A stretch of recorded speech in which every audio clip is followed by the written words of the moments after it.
Pardon? Were you surprised to be honored this way? Yes, I was.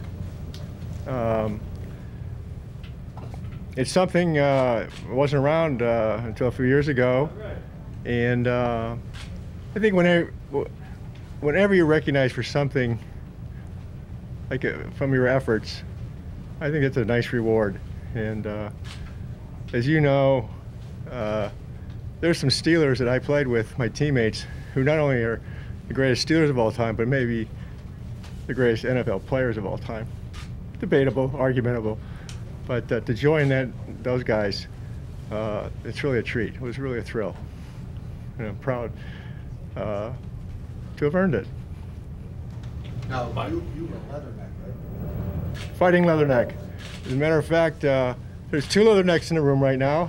Bob Nardelli, we were co-captains my senior year, and he's come to help us celebrate. So. Okay. Now, how did the Steelers find you there? And how did that? That's the question. That's kind of I don't think anybody has an answer for that. I'm going to guess it's part of the Blusto. There used to be a scouting organization called Blusto that would scout colleges and players and then package up some report.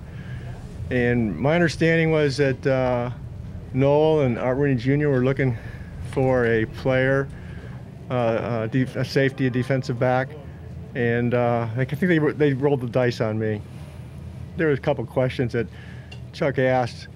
You know, number one, I'd been hurt most of my senior year. I was qualified for a little All-American my junior year, and so it just was fortunate. And at the time, I didn't know how fortunate it was. I was glad to have an opportunity to play in the NFL, but you know, I came into that era that the team was just not very good. It was just the building. Was Noel's third draft, third year, and Bradshaw and Joe Green were here, but all of a sudden you could just see it. You could see it in the players. I mean, Chuck cleaned house. He probably got rid of like 30, maybe most of the players back early in his career, and he just brought in all his talent. You know, he and Art Rooney and the rest of the coaches, they just found talent, and I guess I was just lucky enough to be one of those. The draft class was stunning. Did you know at the time when you came in with that rookie class how good it was going to be? Well, no, I didn't know. I think we had 11 players from that '71 draft that made the team. 3 safeties made the team, and quite honestly, I got a good break because the incumbent strong safety in the first preseason game injured his knee and he was done for the year. So I ended up starting for the whole season until I got hurt. I cracked back block, was legal back then, and the second last game I got clipped. But and I played, for 10 years. If I was healthy, I started. They moved me over to weak safety to extend my career, and I go out and crack a vertebrae in my neck in '77. So that was kind of an interesting result. But I really liked playing strong safety, but we had this up-and-coming player, Donnie Shell, and they asked me to move over to weak safety, which kind of scratched my head because that previous year, all 4 defensive backs were in the Pro Bowl, and Donnie Shell was a backup. And so they asked, it just dropped out of my brain, my safety, but they sat one of the players down, and eventually he left the team. Glenn Edwards.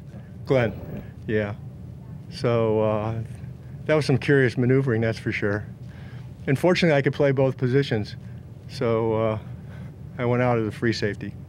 All right, 2 more questions before we get the other guys. Mike, you mentioned some of the players you played with.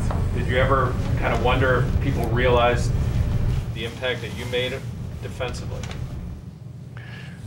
Well, I guess no, if I understand your question correctly. I just tried really, really hard to make the effort and to not make mental mistakes because I wasn't the greatest athlete, and so I had to Jack Ham taught me something that was real interesting. He said, it's not who takes the first step first, it's who takes the second step first. And it kind of became my motto, okay? So the first step is a read step, the second step is react step. So that's what I tried to do. One more? How would you put into words, how do you describe what this honor means to you personally?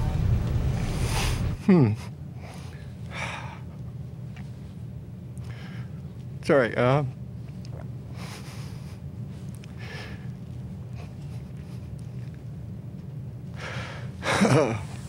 Let me ask. I didn't make my college team for 3 years. I played small college football. And I own 4 Super Bowl rings. And now I'm considered one of the better players ever to play here. So you can see I'm emotional about it. Sorry. All right, thank you, Mike. Congratulations.